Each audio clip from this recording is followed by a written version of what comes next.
Hey guys, Deathletter Magic here with the absolute, provably most powerful deck in Standard. Now I say this because I beat the Gold League, the Platinum League, and half of the Diamond League, and now that I'm halfway through the Diamond League in Tier 2, which by the way, I got there like 3 days ago, and I'm already Tier 2, so I have above a 50% win rate, and the only things I'm playing against are the same 4 Tier 1 decks, over and over and over and over and over, and yeah, it's not like I'm absolutely sweeping. A deck that just crushes what's in the meta in Tier 1 right now, universally, does not exist, but this has above a 50% win rate. I'd say maybe in the high 60s, so you aren't exactly going to go cruising through Diamond, but I've never cruised through Diamond with anything. They're Tier 1 for a reason, you know what I mean? And unfortunately, it's very, very uncommon for all of the Tier 1 decks to all share one weakness that you can exploit with like an Assassin deck. It happened a lot more like 2+ years ago, but these days not really, especially with all the control, draw, and color fixing. But I will say, this deck would just wreck people's shit if this was in 2 out of 3. Because you can sideboard in 7 more kill spells and 8 naturalizes, and that's it.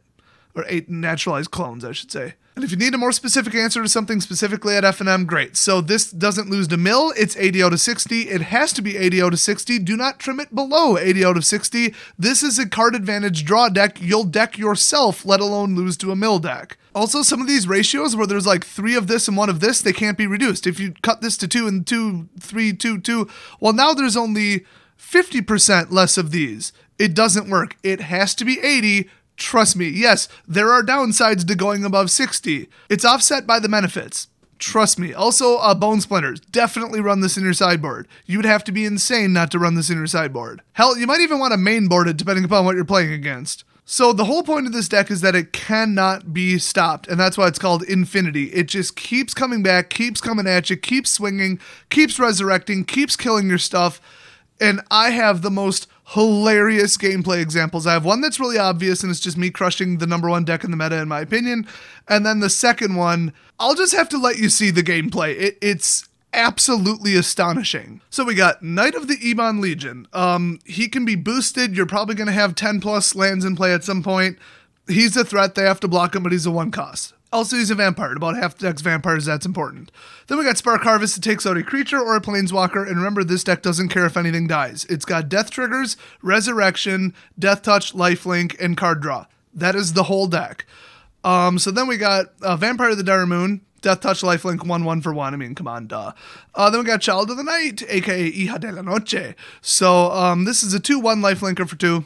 I mean, there you go. It's just, it's on curve. It's life gain. Trust me, there needs to be 4 of them. The lifelink to life loss ratio is, it took me like weeks to get it correct, so don't mess with it. Then we got Dusk Legion Zealot. He is only a 1/1 for 2, but he is a vampire. Then he's a chump blocker. You don't care if he dies. And when he enters the battlefield, you draw a card and lose 1 life. And then he can be resurrected and do exactly the same. Then we've got Orzhov Enforcer, Death Touch Afterlife, 1/2 for 2, not a vampire. Do not go by the artwork. I've made that mistake. And you just have to kill it twice. So that's the whole point. And then you resurrect it and they got to kill it 2 more times. It's just the ultimate blocker. There are 4. I was thinking about going 4/3 because this is a little bit better card, but this is like highly defensive and this loses you a life. So that's why it ended up that way, but these are the only 2 that I'm not sure on. So then we got Audacious Thief. Every time he swings, you lose a life and draw a card. You can't have too many of them or you end up losing too much life because you're going to get hit on the counter swing. Also, he tends to swing exactly 1 time, so he's not even a vampire. Why not just run this? I mean, you're guaranteed the card, but once in a while he can swing away because of the amount of removal. So I put 1 in. Also, he's a little bit bigger. Then we got Izareth. She just resurrects everything. That's why there's 3 of her. So this is the M19 card I don't want to lose in rotation, but the deck can live without her. There's this hilarious loop you can do between her and the most expensive card in the deck. Or pardon me, the most expensive creature in the deck.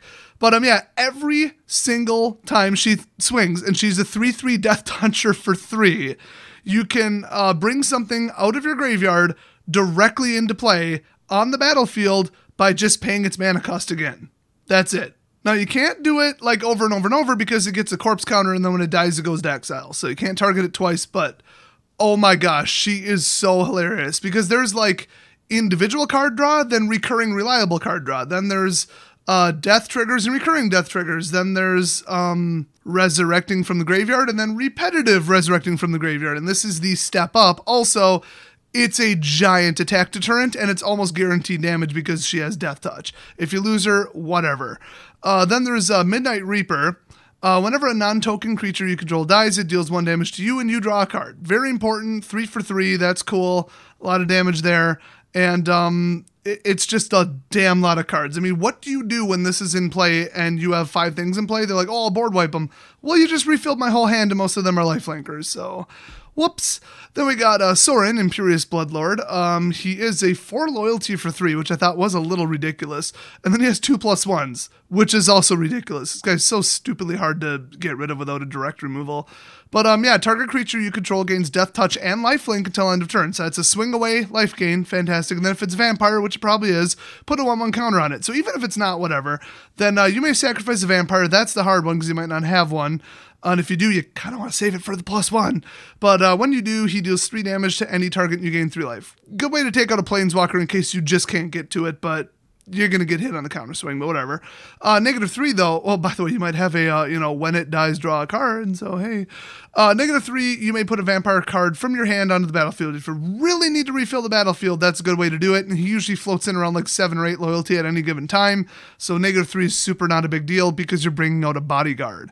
That's why this is like the perfect Planeswalker. So then we got Vizkopa Vampire, just 3/1 lifelink for 3.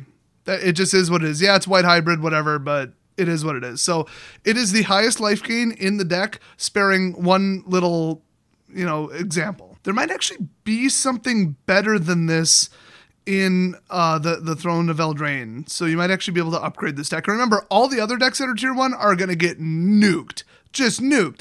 But this will be left standing, and this already beats what's in the meta. So this deck is going to be one of the best in the world by far after rotation. So we got Leyline Prowler, another card that's not going to rotate. He's Death Touch, Lifelink, and Mana Ramp on color 2/3. Ouch. I mean, do I need to explain why that's good? I hope not.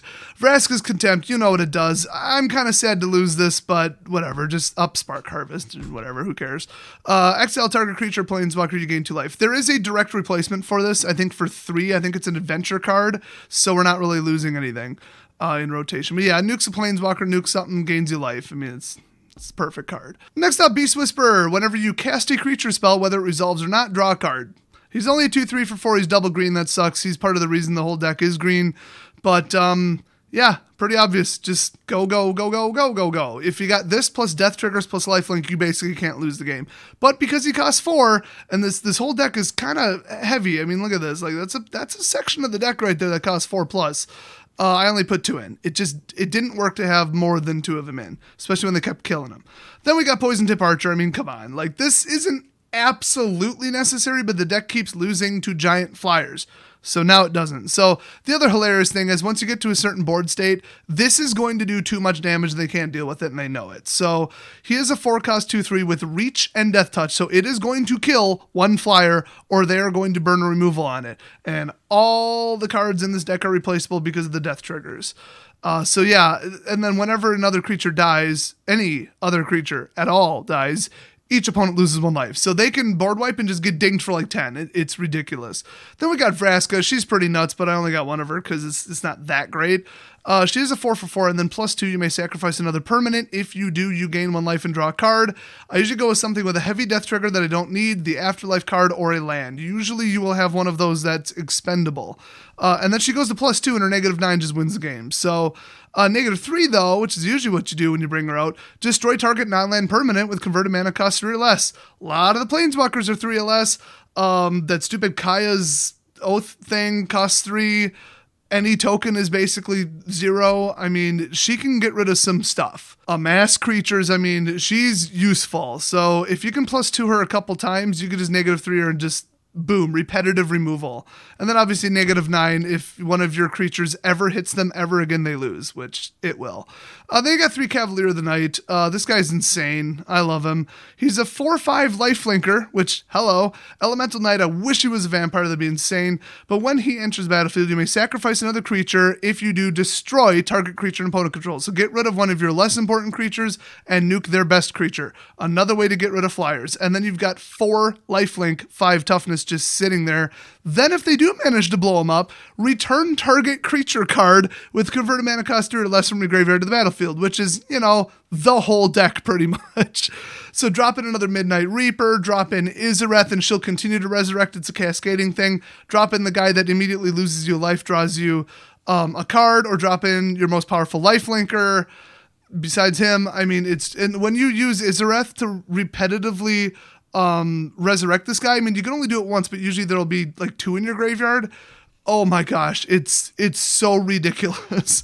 Then we've got 1 Moldavine Reclamation. I wish I could have more, but you just can't put that many 5 costs in this deck. It just doesn't work. Not with the 35% land or whatever it is. So it costs 5. Whenever a creature you control dies, you gain a life and draw a card, which is the opposite of the entire rest of the deck. So this makes it almost impossible to lose. That's why I wish I could fit more in here. I started with 3.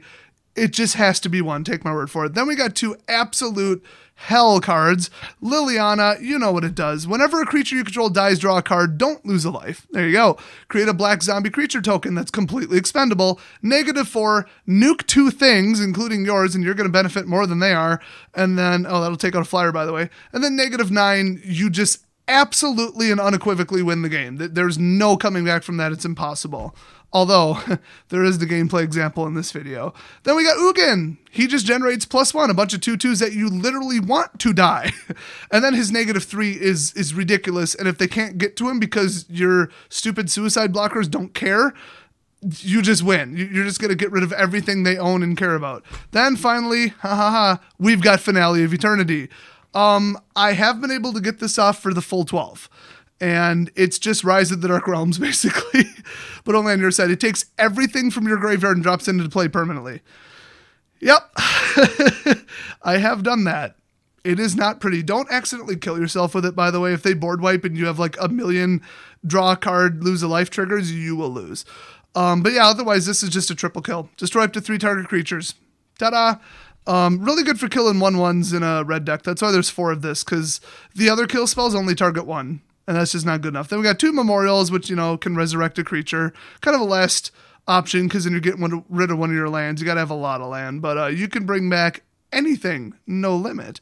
Now, it does go to your hand. You have to cast it again. So this is a pretty damn expensive, usually a split turn. But, if you bring back something else that has a trigger that triggers something else, or you bring back an Izareth and she resurrects 3 more things or whatever, yeah, it's pretty nasty. Then we got 6 Swamps, 3 Forests, 2 Foul Orchards. Trust me, it has to be that way. Do not remove these. Then 4 Jungle Hollows, gain a life. That's cool. 4 Overgrown Tombs, cool. Temple of Malady, very nice. Then Woodland Cemetery, duh, obviously.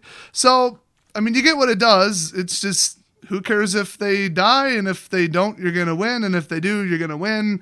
And you're just going to keep outdrawing your opponent. And then while they're thinking they got the superior battlefield, you just keep gaining life and killing things with Death Touch, and then rinse and repeat. That's all this does. So let's just get to the gameplay. All right, so this is a game against Mono Red, which is the Cavalcade Chandra's piece of crap that needs to be banned. But I don't know that. Keep that in mind. So if this was 2 out of 3, you are going to win 100% of your matches. It is virtually impossible to lose once you've already sideboarded in cheaper, faster removal, cheaper creatures, bone splinters, whatever, more lifelinkers, take out the whole, just gut the whole top end, put in 8 kill spells. You almost can't lose. Like, it's inconceivable. Now, as you probably noticed, he's busy being an asshole, but you can see we got a Memorial, which comes in tapped. We got the Woodland Cemetery. I think that's a 2 life one. So you're always going to go off to like a pretty slow start, but your colors will be on point. If you don't get your colors, you can do nothing. So don't worry about a slow start. And remember, once you start winning too much with this deck, Arena will adjust. I have proven this in the math. They will adjust so that you don't go first. Oh, that was a matchy-match land. Whatever. I don't remember what the hell they do. I could have just stayed on defense, but I thought, screw it. I got Midnight Reaper. Who cares? So we already got the elemental guy. This has a little bit of an elemental backbone to it, which is interesting. He does exile him, so you got to watch out for stuff like that because it's not actually a true death trigger. I don't know why he swung with that. I mean, that's really not that smart. He should wait for Cavalcade to build up. But then again, he doesn't really know what I'm running. So maybe he's like, oh, I'll just get what I can get. So Moldervine is going to be hilarious because that's life gain. Then we've got Child of the Night, which is life gain. And then we got the Death Touch 2/3, which is also life gain. Then we got this stupid flying thing. So not a fan of that. Remember, this is 200%. So whenever I hit your go, I've been sitting there for twice as long as you have. Trust me, this guy is an inconsiderate slow-playing dick. So I thought, well, it doesn't really matter to leave that sitting there, and then there's 2 intercept. It's already 21-17, and he's got 2 cards left in hand. In my opinion, he should have forfeited already, just looking at that. But, yeah, I mean, it keeps going. This deck doesn't really hit its, like, maximum crazy, like, resurrect everything, synergy, like, draw 5 cards per turn until, like, turn 20. I mean, it just is what it is. But it has the steam to absolutely just stomp somebody if they're running Red Rush. If you don't keep a slow open, like if everything costs 3+, you're probably going to lose. All they need is 1 shock to get rid of like your 3/1 lifelinker and you're in trouble. So there's that. He never, I think, actually pulls Cavalcade. I think that's why he loses. I don't remember how this goes. So there's Spark Harvest. I'm like, okay, well, let's throw him in. He's completely expendable, so there goes the number 1 threat, and then I get a card off of it, so I immediately replace it. Then here comes the triple kill. Kaboom. That's it. I think he forfeits on the spot. I mean, it's just, you can't come back from that. So even if he pulled Cavalcade, he wouldn't have done 14 damage. So here comes Steamkin. I mean, the game kind of fell apart for him, but this wasn't the strongest open for mine either. But this is just an example of, yeah, Death Touch and Lifelink beat a mono red deck. I'm shocked. I mean, come on. Like this is just to illustrate that. This isn't like the pinnacle of gameplay examples here. Why he let that through instead of chumping with the 1/1, I don't know. I'd recommend you read the cards. But yep, that's how that went. Okay, so this next one, I'm not really going to do a play-by-play. Also, I forgot to hit record. I hit him a bunch. It's 28-12, and he did nothing but establish a bunch of bullshit. So there you go. You're all caught up. So I know that this is, because of his Planeswalker beacons, I know that this is a Planeswalker heavy Super Friends deck. Unfortunately, it gets rid of one of my Vraskas. I was just tickled that I got 2 Vraskas. That was hilarious. And hoard those like crazy once you know what they're playing, if you know that you're going to have trouble getting rid of the Planeswalkers, because this deck runs nothing but control Planeswalkers, which should never be a thing. Obviously, this is, I don't even know how many colors. He's got a Lantern. I stopped counting it. I think it's like 5 color. Who knows? So I don't remember what I did there. So he's got that stupid mobilized district. That's a pain in my ass. Kind of hard to do anything about that except for Death Touch. So whatever. I decided that would be smarter than Spark Harvest. Hooray! So, I mean, it looks, 29-12. Okay, whatever. Doesn't look great for him, but he did Kaya's Wrath me once. But we've got Death Triggers. So he takes out just the Death Trigger guy, which he got so lucky, and I got so unlucky with draws in this game. But the whole point of this gameplay example is that the cards to stop this deck don't exist. Like, you would literally have to build your entire deck to stop just this, and even then I'm not sure what you would put in it. Spark Harvest by, it isn't feasible. So he's got the Graveyard Resurrector Bag of Holding. Yeah, you could run it in this deck, but it's so slow, it's a waste of mana. You don't have free mana very often. So he's got Azcanta, he's got Planeswalkers, and he's got a Time Wipe, which is a pain in the ass. From this point forward, I don't get any recurring triggers in, I think, the entire rest of the game. So no massive death triggers, no massive ETB triggers, and that really, really, really cost me the game. Kind of. Whether I actually won or lost this game is up for debate, and you'll see why I say this. So he starts stuffing Mega Holding. I'm still hitting him. It's still 29-9. He's kind of out of gas, but then again, he gets to outdraw me 2-1 with that broken bullshit, Search for Azcanta. That's not a card I wanted to see, and having to get rid of those lands ends up actually biting me in the ass. So there's no reason to sack him. I wish he would take out a Planeswalker, but that'd be a little much. So I thought, okay, lifelink and 4 damage, that's cool, but no matter what he does, Bolas is dead, like as it sits. Unfortunately, he brings out Liliana. And brings out a blocker, oh no, he doesn't bring out a blocker, he kills him. So, but I get to resurrect something. Now, I was going to play the long game and go with Midnight, but I thought, I want a card now. And I pulled Ugin. So I actually probably, since there was a swamp after that, should have gotten Midnight instead. It would have been a little bit more durable, but I saw blood, on his life total. I'm like, oh, I got this guy.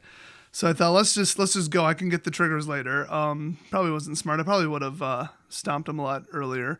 So he gets that. He gets 2 lands and a Liliana, which is hilarious, which is basically nothing.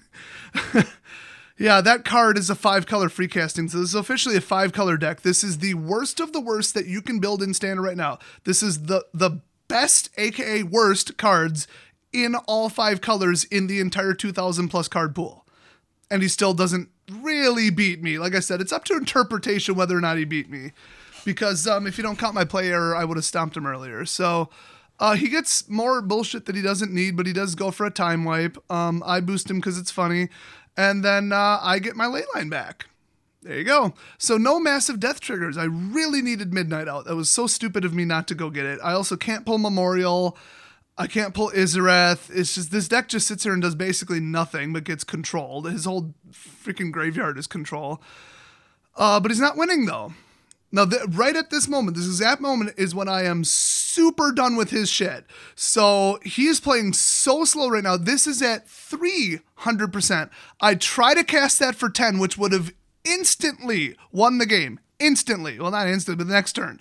But I didn't have enough mana. I just barely didn't have enough mana to cast that for X equals 10. Or I would have resurrected my entire graveyard and he would have been completely and utterly screwed. There would have been nothing he could do.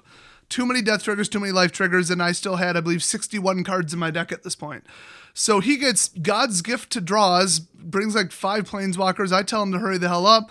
And, okay, way too late. I take out those 3, and he's got, I think, 6 cards left in... 6 cards. 6 cards in his library.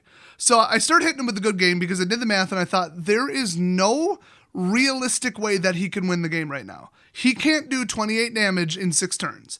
It's not with my level of defense, but he does ult Liliana, and I knew that was coming, but now he's got 2 cards in hand because he's an idiot. So I keep spamming good game to get him, and I'm highlighting and flickering his library, so he's like, oh, I've got 2 cards left. I should forfeit. Then I decided, you know what'll probably really make him reconsider it is stalling him out and spamming good game, because this guy can go straight back to hell where he got this deck. So Nicol Bolas, unfortunately, can absorb the abilities of other planeswalkers. That's pissed me off. I keep spamming him with good game. It doesn't seem to be sticking, unfortunately. He gets Bag of Holding, which is bullshit. Then Shimmer. Or not Shimmer, Divine. That's not good.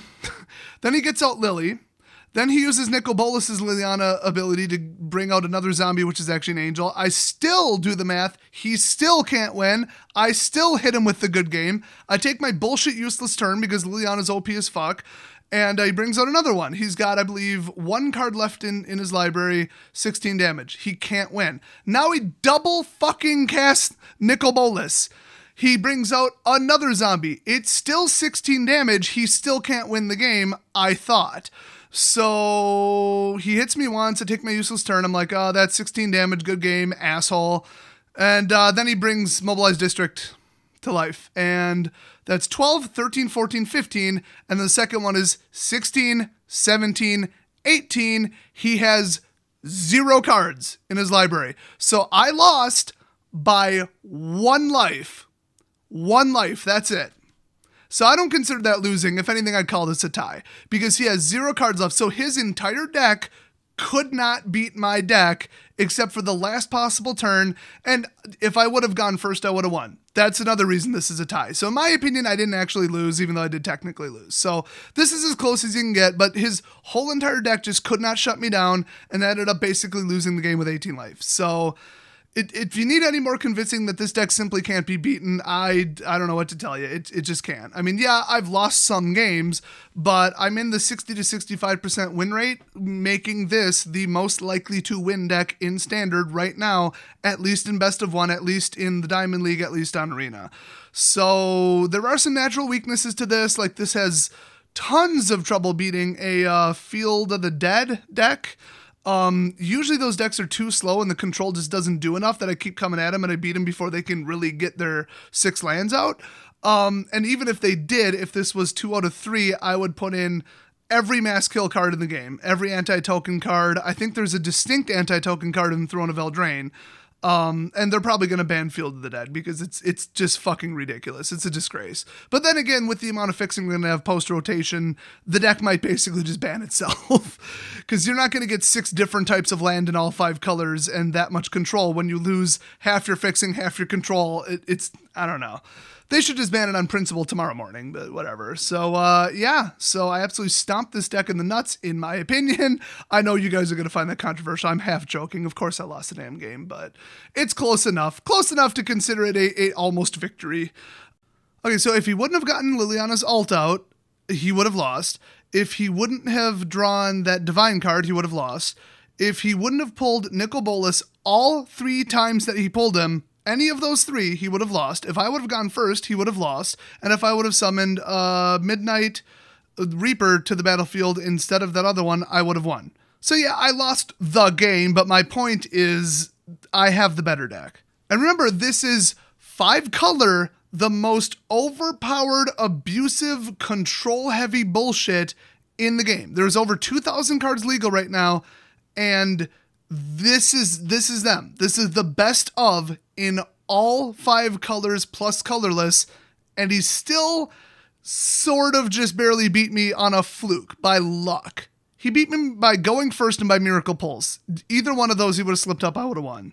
So pretty clear that my deck is more powerful than this. And every game against control goes like this, except when they can get out a mass manipulation. There's no board wipe. There just is no black board wipe. Closest you're going to get is Kaya's Wrath, and yeah, if you were to splash white in this deck, you could probably improve it just enough that it would be a little tiny bit better. But you will get color stranded a little bit more often, so, watch that. So I would recommend everybody build this deck. It's just too funny, and the funny thing is, the couple cards that will rotate are the least important in the deck. I mean, Izareth is the one I'll really miss, but the stupid Archer thing, Poison Dip, it's a 4 cost. It's not that good, and 1 damage isn't that insane. It's just, it stops flyers. Well, run, Plummet, whatever.